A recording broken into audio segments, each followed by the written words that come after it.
Boa tarde a todos.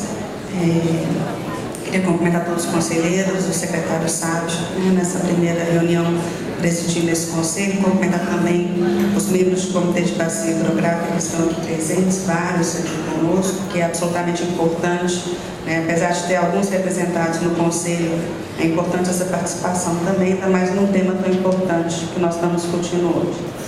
Bem, nós fizemos primeiro uma apresentação de abordagem geral da situação hídrica hoje no estado de Minas Gerais, para contextualizar o porquê da proposição dessa deliberação normativa que hoje está em pauta. Pode passar.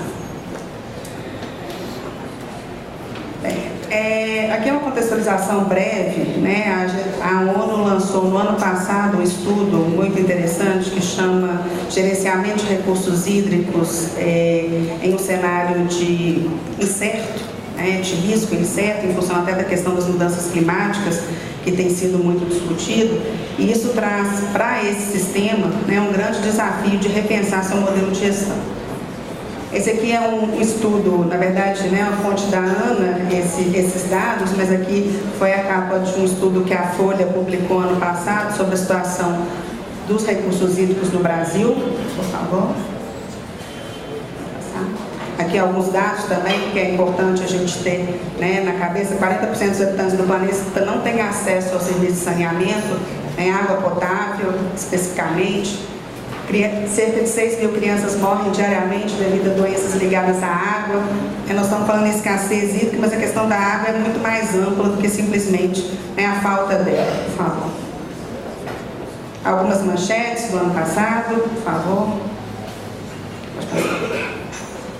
Bem, esses são dados do estudo da ONU, e a gente pode perceber por esse primeiro mapa que o Brasil ainda se encontra, inclui-se aí Minas Gerais, numa situação confortável de disponibilidade de água, em relação a outros países aqui destacados.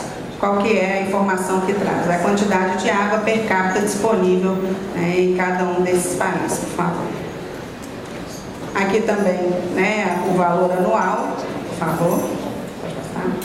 E aqui é um ponto muito importante, quando a gente vê essa questão da situação de algumas metrópoles do Brasil, o crescimento da população urbana no mundo, de uma maneira geral, tem trazido esses desafios do abastecimento de água nas regiões metropolitanas.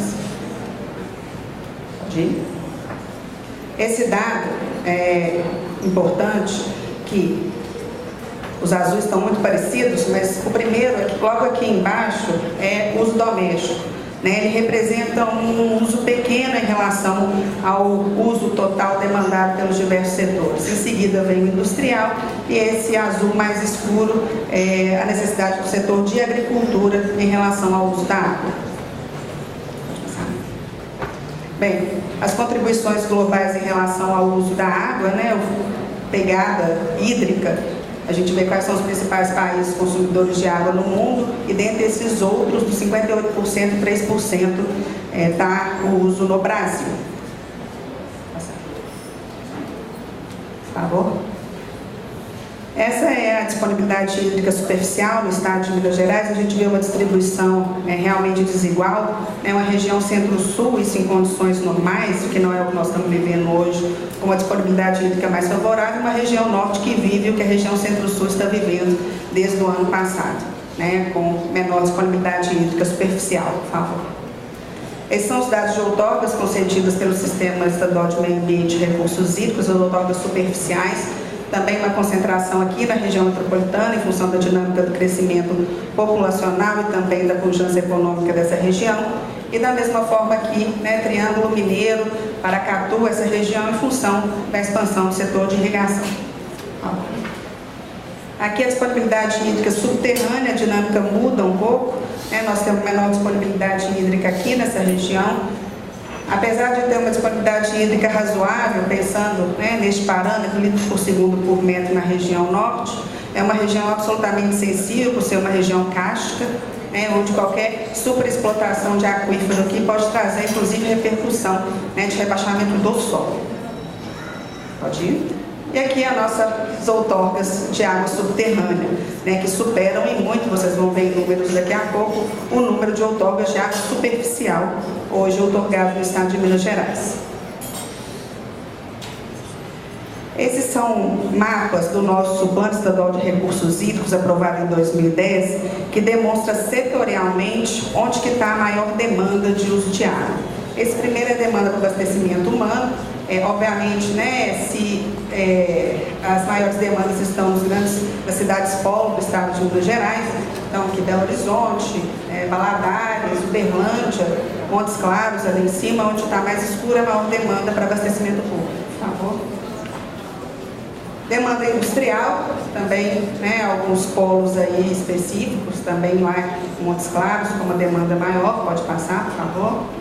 Irrigação, essa região é noroeste de Minas e Triângulo Mineiro, com maior adensamento, por favor. Pecuária, também, similarmente à irrigação, né, essa região, e algum avanço aqui no leste do estado. Mineração, ele foi destacado, apesar de estar dentro, né, do uso industrial, em função da peculiaridade do setor para o estado de Minas Gerais. Vale ressaltar que esse mapa ele foi produzido em 2010, onde não havia ainda a expansão do setor no norte de Minas. E aqui é uma sobreposição de todas as demandas, né? A gente vê exatamente quais são as áreas de maior demanda pelo uso da água no estado de Minas Gerais: Triângulo Mineiro, Noroeste, a região metropolitana de Belo Horizonte. Essas são as nossas áreas de conflito pelo uso da água já instituídas, e é importante a gente destacar isso. Elas são áreas de conflito em situação de normalidade, não em situação de escassez. Então, a demanda pelo uso da água nessas regiões, ela já superou a disponibilidade de água existente. Então, há todo um processo diferenciado de autorização das outorgas nessas regiões e gestão do uso da água. Percentual de vazão outorgada em relação às finalidades de uso: 56% irrigação, em seguida abastecimento público, depois consumo industrial, 13,34%, e outros aí contabiliza 8%. Bem, como eu disse, né, o maior número de outorgas concedidas é para água subterrânea, 68%, e 32% para água superficial, essa divisão por bacia hidrográfica, as 36 unidades de planejamento e gestão. Pode passar, por favor. Esse é o nosso mapa que avaliou a questão da demanda versus disponibilidade em relação às outorgas concedidas.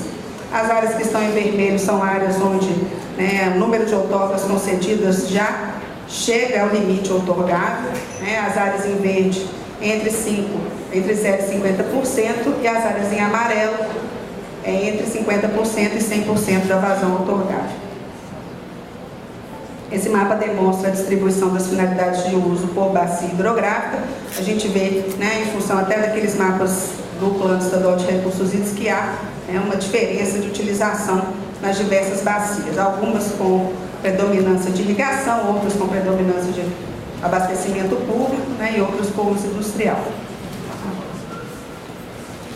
Esse é o nosso mapa anual de qualidade das águas, que, quando a gente fala em gestão de recursos hídricos, apesar da crise hídrica estar abordando muita questão de quantidade, mas ela repercute diretamente na qualidade e traz um desafio para a Copasa para tratar uma água ainda mais comprometida do ponto de vista de qualidade da água e todos os outros setores usuários. Pode passar? Aqui é o nosso índice de qualidade da água, o comportamento dele ao longo dos anos, né? A gente tem uma tendência aí de permanência, mesmo com o crescimento da população no estado de Minas Gerais. Por favor. Pode passar? Pode passar. E aqui algumas áreas de atenção em relação ao comprometimento de qualidade da água. Pode passar? Mais um. Essa é a nossa rede fluviométrica do estado de Minas Gerais, é uma rede nacional, coordenada pela Agência Nacional de Águas, aqui no estado de Minas Gerais, operada parte pela CPRM, parte pelo Instituto Mineiro de Gestão das Águas, que nos dá informações em relação à medição de vazão dos nossos corpos d'água. Tá bom? Essas são estações do INEMET, são estações meteorológicas automáticas que também compõem, né, a nossa base de dados para tomada de decisão na gestão de recursos hídricos. Então aqui é bom destacar, né, nós só destacamos o período 2012, 13, 13 e 14, as anomalias de chuva por bacia hidrográfica. Então a gente teve uma diminuição, né, clara desde 2013, algumas bacias iniciou em 2012, do índice de chuvas em todas as bacias, destacando aqui o Grande com menos 56% e o São Francisco, no qual a região metropolitana está inserida, menos 39% de chuva em relação ao esperado no último período.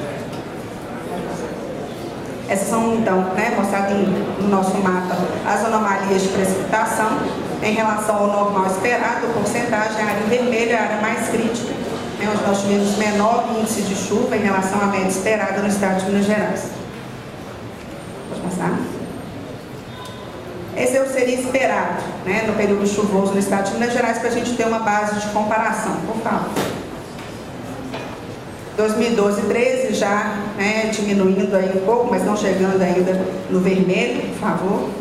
2013 e 14 já com diminuição bastante expressiva. E 2014 e 2015, novamente, sempre grande parte do estado de Minas Gerais com uma diminuição expressiva no índice de chuva em relação à média esperada. Janeiro de 2015, que demonstra que esse era o período que nós todos esperávamos para a recuperação dos reservatórios, das vazões do rio, e a chuva foi muito abaixo do esperado. Em Belo Horizonte, especificamente, no mês de fevereiro, nós tivemos 73% da média esperada já choveu. Mas só em Belo Horizonte, nessa avaliação que nós fizemos agora, eu trouxe esse dado, nós estamos avaliando também para todo o estado de Minas Gerais, mas janeiro não recuperou. Bem, a média aí, acumulada nas bacias ao longo até agora ontem, 11 de 2 de 2015, por favor, pode passar. Bem, as consequências da diminuição do índice de chuva na vazão dos nossos rios, ele é a consequência direta. Então, esse mapa nos mostra as ocorrências de Q710. A Q710, os senhores sabem que é a vazão de referência que nós utilizamos no estado de Minas Gerais. Ela, inclusive, é criticada por ser uma vazão restritiva para a concessão de outorga, mas ela é uma vazão segura do ponto de vista de gestão, porque ela tem apenas 2% de probabilidade de queda, de não atendimento, de falha. Então, a gente teve várias bacias hidrográficas, onde nós tivemos até 6 ocorrências da Q710 no último ano, o que mostra realmente a situação crítica. E, quando a gente avalia, as principais bacias são da região metropolitana de Belo Horizonte, Pará também, e algumas bacias do norte. Pode passar, por favor. Aqui nós fizemos algumas avaliações estatísticas das bacias onde nós tivemos maior ocorrência da Q710, e a tendência é de diminuição ao longo dos anos, quando a gente avalia aqui esse gráfico de Blogspot. Então, aqui é na bacia do Rio Pará, uma estação da bacia do Rio Pará, por favor. Pandeiros, norte de Minas, aqui tem uma tendência de diminuição, menos ascendente do que a outra, descendente do que a outra, por favor. São Francisco, nos últimos anos, uma diminuição expressiva, mais um. No Rio das Velhas também, com uma diminuição. Aqui, gente, é uma avaliação do percentil, 25% para mais, para menos, a mediana e as mínimas e máximas observadas em cada um do ano, que faz uma análise estatística e a gente pode avaliar a tendência em relação aos anos do regime de vazão nesses pontos observados. Em relação aos reservatórios, essa informação disponibilizada no site da ANDA também ontem, nós temos já a recuperação. Três Marias chegou, Marcela, a 2%, é uma coisa. Anteontem a ANDA já tomou uma decisão de diminuir mais uma vez a vazão defluente de Três Marias. Então, essa situação dos reservatórios de geração de energia, por favor. Esses são os dados da Copasa Transparente. Também em relação aos reservatórios da Copasa, a tendência clara de diminuição aí, desde que a Copasa tornou públicas suas informações em relação à gestão dos reservatórios. Por favor.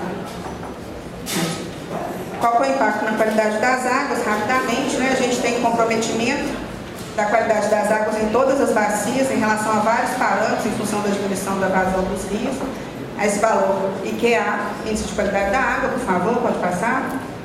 Em relação a DBO, concentração especialmente de carga orgânica para o esgoto sanitário, por favor. Fósforo, que também é um problema, porque nós tivemos problema de cianobactéria tanto na bacia do Doce quanto na bacia do Velhas, algumas ocorrências e afloramentos de algas. Então, esse é um parâmetro que a gente tem acompanhado nesse período de estiagem com muito cuidado. Por favor. Bem, esses são os municípios hoje, estado de emergência no estado de Minas Gerais, total de 125, dados da Defesa Civil.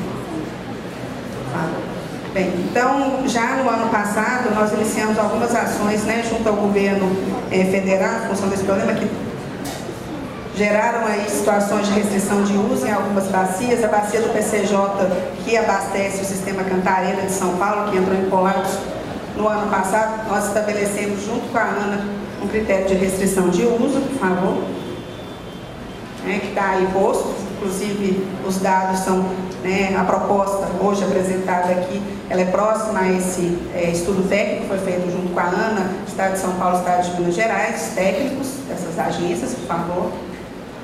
Também estamos acompanhando, o secretário de Estado esteve há 2 dias atrás em Brasília, na discussão da transposição do Paraíba do Sul, por favor.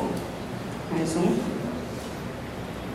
Iniciamos também o informativo do período de estiagem quinzenal, que é encaminhado a todos os conselheiros desse conselho, além dos comitês de bacia hidrográfica, também buscando a transparência das ações e fomentando aí ações setoriais de racionalização de uso.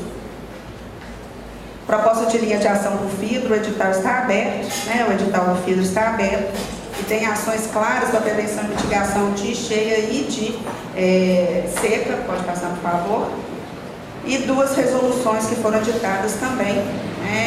Uma que estabelece obrigação de medição de vazão em todos os outorgos do Estado de Minas Gerais, que vai dar ao Estado uma capacidade de controle do uso, que até então não se tinha esse controle dos usuários de água. Alguns, mais bem organizados, têm suas redes setoriais, como o setor de abastecimento, o setor de geração de energia, e alguns também, grandes irrigantes, também têm seu sistema, mas não são todos.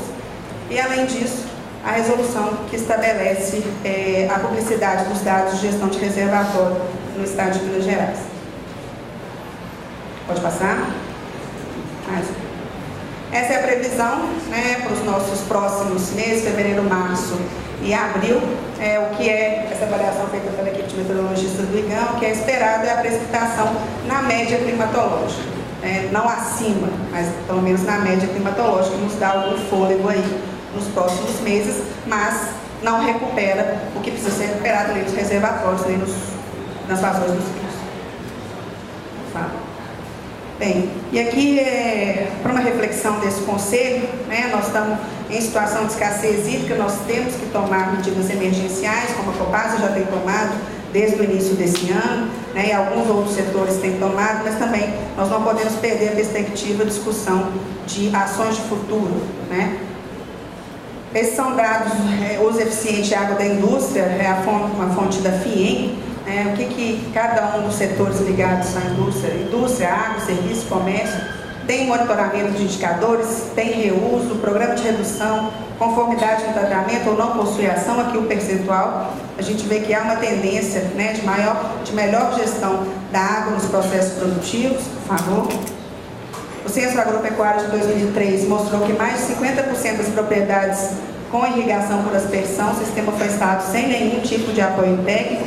É um desafio para o nosso secretário João, que chega agora, junto à Emater, fomentar esse apoio técnico, especialmente aos pequenos, porque os grandes eles têm acesso, mas os pequenos nem sempre. E muitas vezes, quando você soma o número de pequenos, eles são representativos em algumas bacias em Minas. Tá bom? Abastecimento de água, a Copasa já, com algumas ações aí desde o início do ano, de caça às perdas, a média nacional é 40%, em alguns locais do Brasil, não é o caso aqui da Copasa, que a média é 38%, Sinara, chegam até 60% de índice de perdas, por favor. Essa é uma frase do professor Assis, que é um professor da Universidade Federal do Ceará, que eu acho ótima. Água tão pouca na seca, tanta na cheia, tão suja, tão conflituosa e tão cara. Esses são os problemas que a gestão de recursos hídricos deve tratar. Essa gestão deve se dar em 3 dimensões: oferta, demanda e conflitos. É uma fala que ele repete sempre, que realmente resume todo o desafio desse sistema, não só do governo do Estado, desse conselho, dos comitês de bacia hidrográfica, que é absolutamente, como o secretário já abordou, é importante ter todos esses entes nesse momento numa ação aí coordenada. Em relação à gestão da demanda, alguns desafios para serem pensados: estabelecer critérios de uso eficiente de água vinculado ao outorga, hoje não é assim, mas é um desafio. tornar a cobrança pelo uso da água um instrumento real de racionalização de uso. Esse é um desafio aos comitês de bacia hidrográfica, né? Rediscutir os seus valores, ampliar a implementação da cobrança pelo uso da água no estado de Minas Gerais. Nós temos 36 unidades de planejamento e apenas 9 bacias com a cobrança implementada. Criar mecanismos de bonificação de usuários que atendam ao critério de uso eficiente, minimizar perdas, potencializar o reuso na indústria e na agricultura e o uso de tecnologias e apoio técnico, né, aos diversos setores. Por favor. Em relação à gestão da oferta, a questão da infraestrutura hídrica é um ponto absolutamente importante, né, da gente repensar. A água ela precisa ser estocada em situações de escassez como essa. Inclusive, vários países usam, né, como indicador de capacidade de resiliência para lidar com esse período de estiagem, o número de barragens que tem, de reservatórios que tem. Pagamento por serviços ambientais, uma outra ação também importante de ser fomentada. Plano de conservação de bacias hidrográficas, cobertura vegetal, manejo do solo, integração do planejamento de bacias com planejamento urbano, também outro grande desafio, e planos de contingência dos setores usuários. Vale dizer que vários desses assuntos já são temas trazidos pelo secretário Elvésio na Força Tarefa, né, uma discussão aí dessa nova perspectiva de governo. Fala.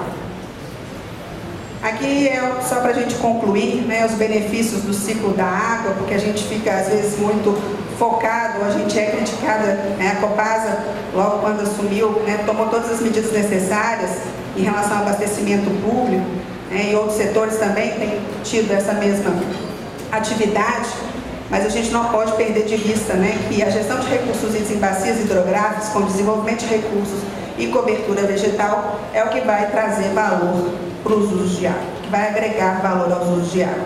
Não há de se pensar só na gestão da demanda, nós temos que pensar também na gestão da oferta, que é o que nós estamos fazendo. Fala. E por fim, como nós estamos no estado de Minas Gerais, eu posso colocar isso aqui, né, Bergson? Isso aqui o Paulinho de Extrema, que é o secretário de Meio Ambiente de Extrema, muito meu amigo, lançou no final do ano passado. Quando o sistema Cantareira entrou em colapso, o pessoal de São Paulo queria que a gente economizasse água em Minas, ele soltou isso aqui, porque lá tem o melhor projeto de pagamento por serviços ambientais do estado. Quem mantém a floresta viva não precisa de volume morto. Esse é o nosso desafio. Muito obrigada.